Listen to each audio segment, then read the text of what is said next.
You know, I was playing Elden Ring the other day, and everything was cool until I noticed something. All of the bosses have these crazy, flashy movesets, and they can jump super high up into the air. They have all these flashy skills and abilities. On the flip side, my character in comparison is not nearly as mobile, and essentially only has one basic combo per weapon type. Like in the story, he's supposed to be like a super powered being, but every boss battle ultimately turns into me just walking in a circle, side rolling around a boss until I finally find an opening. Once I find the opening, I go in, do my 2 to 3 basic slashes, and then it's back to walking in a circle again until the boss's HP goes to 0. It's almost like my character in the game is an NPC and the bosses are the main characters. So what if my character didn't fight like an NPC and instead had a decent movement with complex combos and flashy skills like Dante and Virgil from Devil May Cry? For me personally, that would make Elden Ring 101% more enjoyable.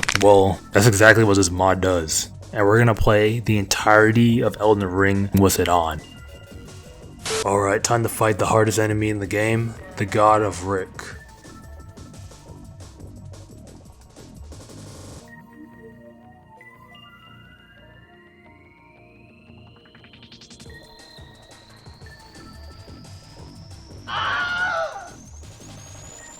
I'll be honest, I didn't even mean to fly up in the air like that. I was just mashing buttons. I'm not gonna lie, when I first played Elden Ring, I actually skipped this whole tutorial area. I just didn't know that it was a tutorial. I walked right past it without even realizing it.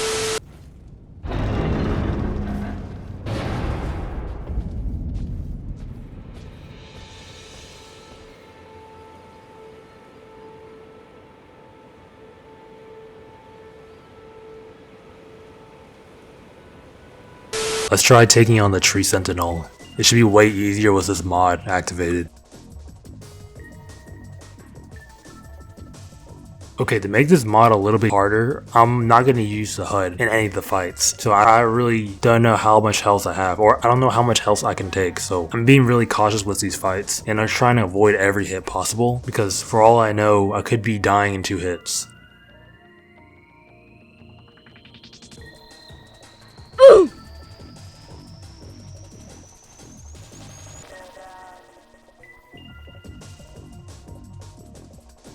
Okay, let's try doing a special move.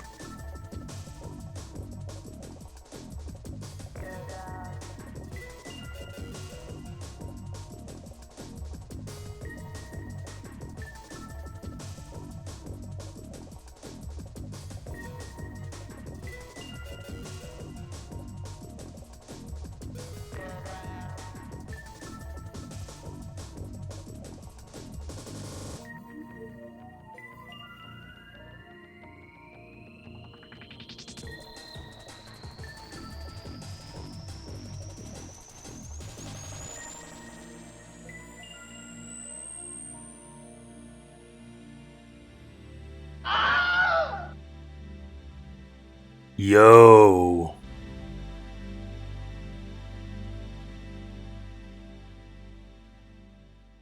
I did not expect that move to last that long. That was crazy, bro. Okay, I probably should have addressed this earlier, but the reason why my character has later game armor on is because I installed a mod that allows you to transmog your armor. So I still have to collect armor to get stat increases, but it's gonna have the appearance of any armor in the game I want. And after playing this game with no UI, I think every game should have an option to turn off the UI. Because like, let's be honest, it just makes the game look so much cleaner. If you want to make edits or montages for the game, it just looks so much better not having the UI. And for that reason, I really wish the Wii U was successful, because there were certain games on the Wii U that would put all of the UI and HUD elements onto the gamepad. That way your TV would just only have the gameplay. But I'm hoping down the line, maybe Nintendo or another company makes a controller with a screen on it so we could have that same experience again.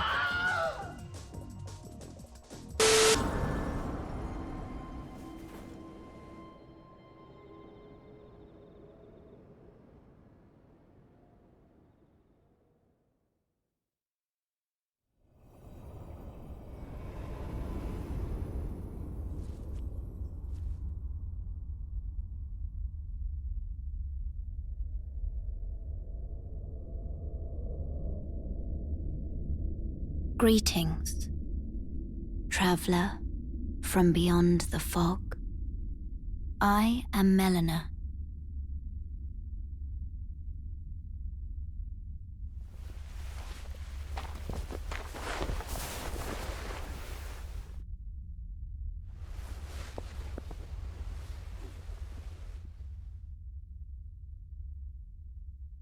I offer you an accord.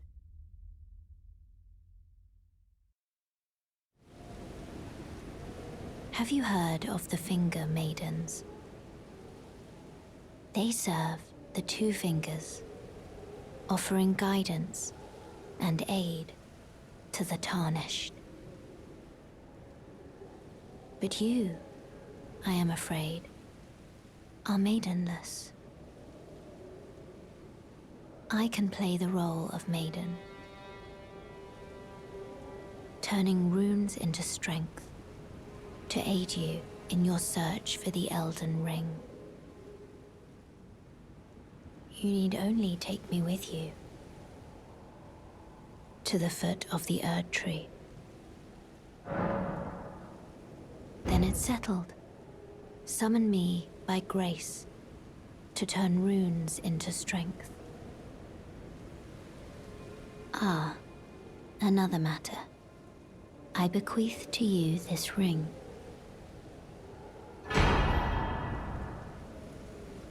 Use it to traverse great distances. It will summon a spectral steed named Torrent. Torrent has chosen you. Treat him with respect. Yeah, I really don't need Torrent because my character can run so fast. And I think he can actually jump higher than Torrent too.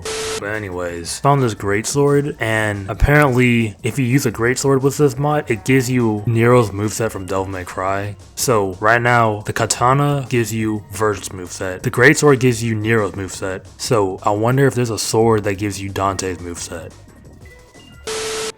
Ah, you've come to lend me your aid, have you? Well, that's very kind, but, no. No, the help is very much appreciated, even from a Tarnished. Despite appearances, nobility is no prerequisite to serving the true order. You might have heard of me, Kenneth Height. Next in line is the rightful ruler of Limgrave, young Tarnished. I would have a boon of you. I want you to take back my fort. It lies to the south, beyond the Mistwood. A knight commander from Stormvale took it. A fool! And plumb mad to boot. Simply obsessed with blood. Yeah, that dude's giving me directions like I know where any of this stuff is. Even though I played through a significant amount of this game, I had a lot of trouble finding where stuff was, honestly. And a lot of the side quests in this game, I would really complete by sheer coincidence. But yeah, since we're playing Elden Ring, we gotta talk about this. I feel like ever since Elden Ring dropped, there's been an overabundance of Souls-like games. I know some people might not see that as a bad thing, so let me explain. Long ago, before Elden Ring came out, there was generally a good variety of hack and slash games on the market. Each hack and slash game had its own unique combat systems, elements, and mechanics. Some of them were really good, like Devil May Cry and the Ninja Gaiden games, while others were pretty mid, and then there was others beyond that were just overall trash. But ever since the success of Elden Ring, nearly every new action game that comes out that involves fighting with a sword has been a Souls-like, and it's caused the market to be overrun with Souls-like games. That being said, I do like Souls-like games, but I definitely have more fun with normal hack and slash games. And that's mainly because after a while, I kind of want to fight enemies without having to walk in circles around them and side roll 100 times. Cause let's be real, man, like, it looks really goofy seeing someone just roll around on the ground during a serious boss fight. I understand maybe like 1 or 2 times you might do a roll, but like, the level of rolling you do in a Souls-like game is more than the average person does in their lifetime. Foul Tarnished, in search of the Elden Ring. Emboldened by the flame of ambition.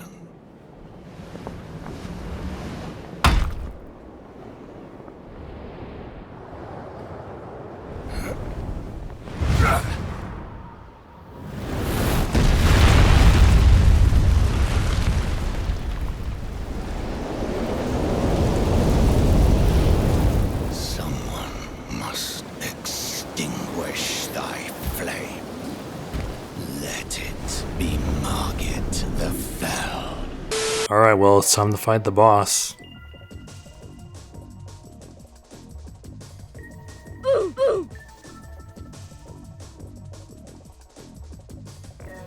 Okay, this is pretty easy. This guy can barely touch me. When I first did this, it took me like a good 10 tries to beat him, and I was using a summon.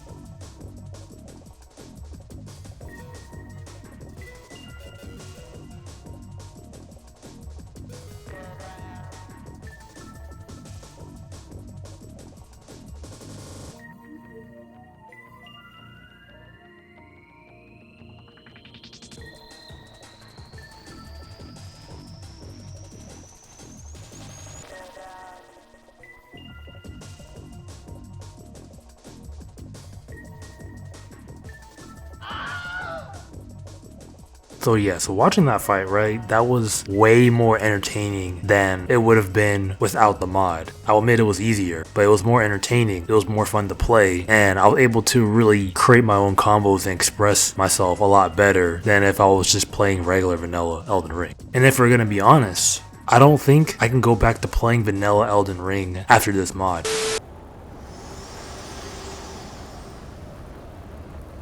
Forgive me. I've been testing you to see whether or not grace truly does guide you, and whether you are fit to face the challenge that entails. It seems my worries were unfounded. Torrent had your measure from the very start, whereas I merely pretended. There is but one other thing I can do to offer you guidance. I can take you to the Roundtable Hold, gathering place of tarnished champions, guided by grace. Invaded? Who's invading my game? I'm playing offline.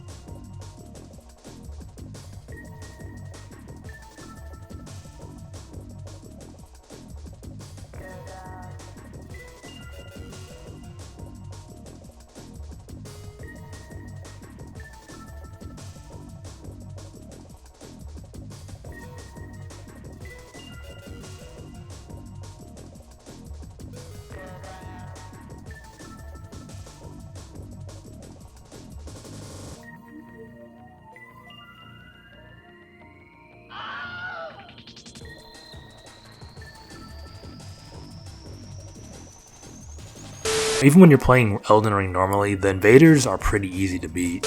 Okay, I found one thing that this mod makes harder. Fighting these dogs is harder with this mod than playing vanilla Elden Ring. Really, what I've kind of noticed is fighting any kind of four-legged creature that has very abnormal movements, it's harder to beat with this mod.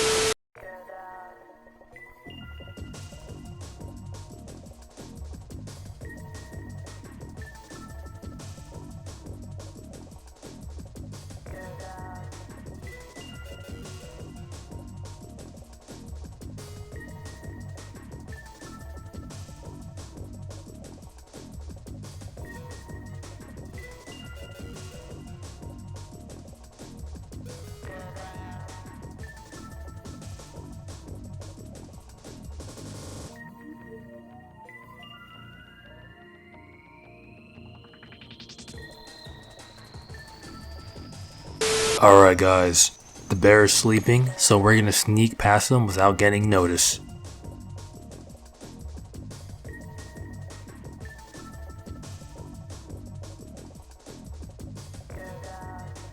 What's in the chest?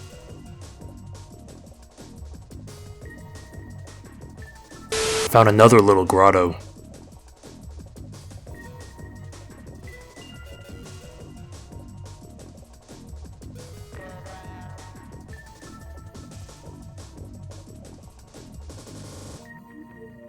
And is another chest. A twin blade.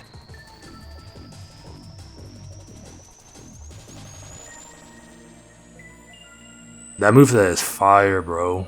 Alright guys, I know it seems like I've been running around aimlessly, but I actually have not been running around aimlessly. I've actually been searching for the Bloodhound Fang.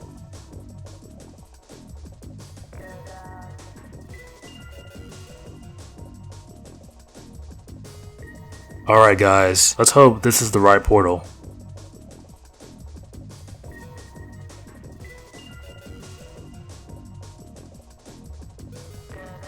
Where's this guy at?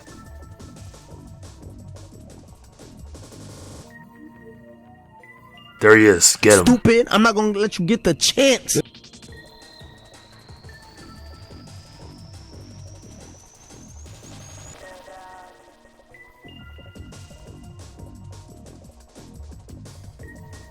Alright, I didn't know that move had super armor, but that'll be useful in the future.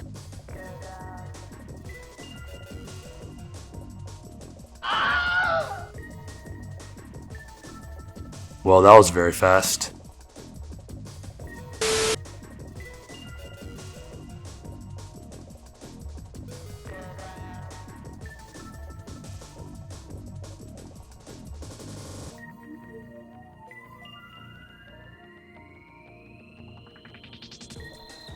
Okay, I don't remember the Black Hole Fang looking like that, but I'm not gonna question it. Guys, is it wrong that every time I encounter a merchant in this game, I always end up killing them? It's just so much more convenient to have them at the Roundtable Hold than to have to find them in the overworld.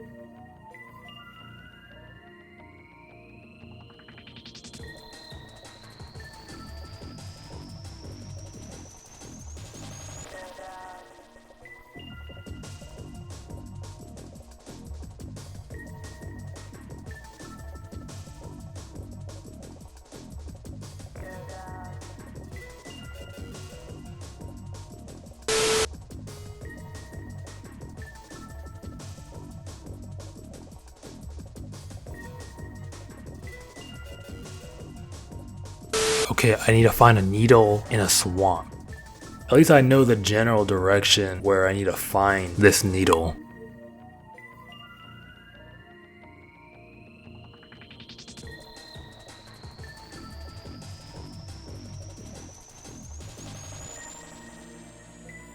Alright, finally found the swamp. So the needle is somewhere around here. So let's start looking for it. That guy looks pretty tough, so let's sneak by him.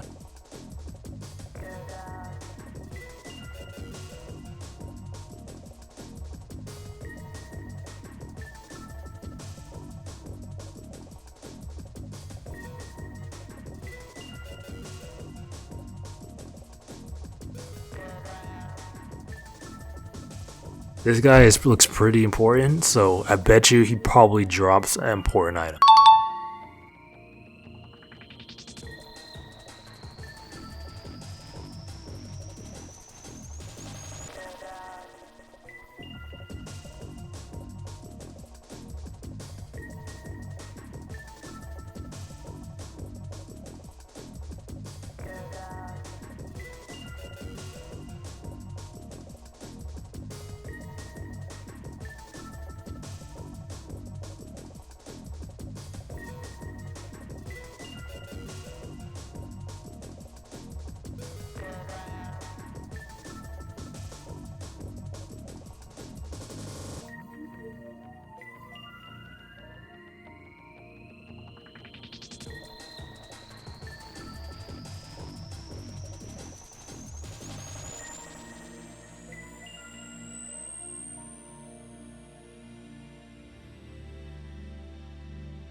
This guy can hit you when you're behind him, he has ridiculous range, and he has minions that shoot at you.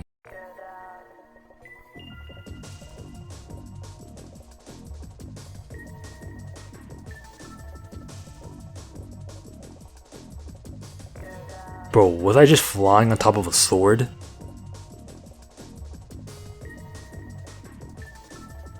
Yo, I'm not gonna lie, seeing the Keyblade used in such a brutal manner is really funny. It just looked very unnatural, seeing a Keyblade impale somebody like that.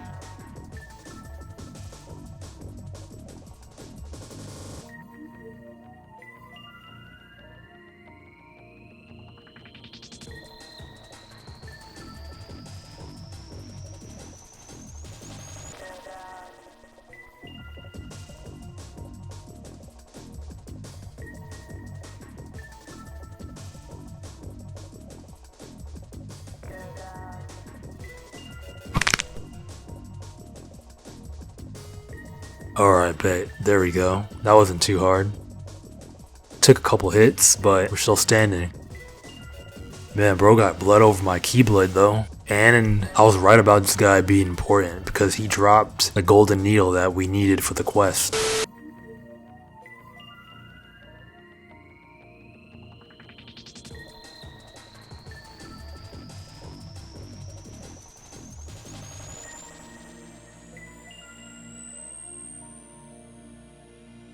Okay, let's read the letter. The town of Celia hides the source. Light 3 flames atop the candle towers to break the seal.